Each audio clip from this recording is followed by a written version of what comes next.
The moment I became a dad was a very special moment.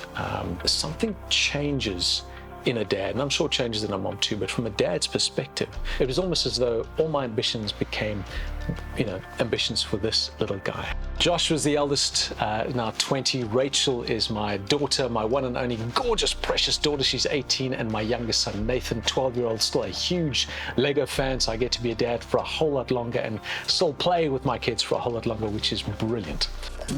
Two things about our early days as parents that really stand out. And the first is I wasn't there.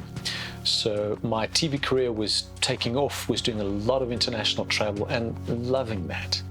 On the other side of that door was a single mom, my wife, married, but having to single parent this child with a child that had reflux. And for 18 months, he really didn't sleep through the night. And I recall a phone call in the middle of the Tunisian desert from Jackie to say, I'm really done. I cannot do this alone. Parenting is two people, not one, and I'm doing this single-handedly. And you get that phone call, you get that message from your wife, and this is serious, this is life-changing. Hired someone to come to that hotel, drive me out of the desert, and managed to get home within 24 hours, and it was a marriage-saving moment. And for me, it was also just a red flag going up to say, Michael, you can't be an absent dad, you can't be an absent parent. Parenting is two people.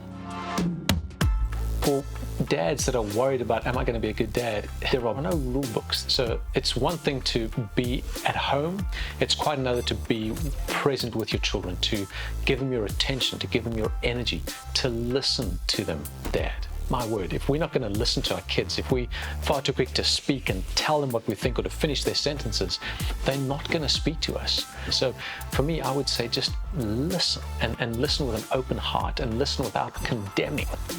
I'd advise dads to waste time with your kids. Be in their faces, let it be a fun and enjoyable time that you're with them. We're very much an outdoor family, so we love to exercise and get out. So we do a lot of surfing together, and the times that we've spent together in the water on the other side of the break, just chatting and connecting and hanging out has been amazing. A dad also has an ability to teach a child or to encourage a child to take risks. I don't know too many moms who are kind of risk takers are saying to their kids, no, go for it, yeah, jump, why not jump backwards? Moms don't say that, naturally dads do, and I think it's so important in a child's life.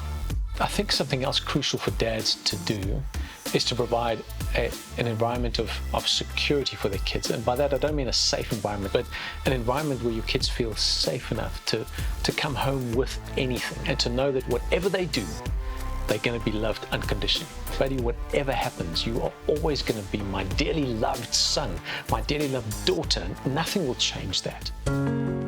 I am so excited about the Fathers Matter campaign for one reason. I realized a long time ago that I'm replaceable. I'm replaceable as a CEO, as a teammate, as a presenter, as a producer. I'm replaceable in just about every role I have in life except that of a father. I'm irreplaceable as a dad, and so are you, Dad. And I want to encourage you to realize that, and so to take up the charge, take up the challenge. Your family needs you. They need all of you. If you have the title, not just a dad, but a father, then own the title. Be there for your kids. Give them all of you, because you really are vital to their health and their well-being.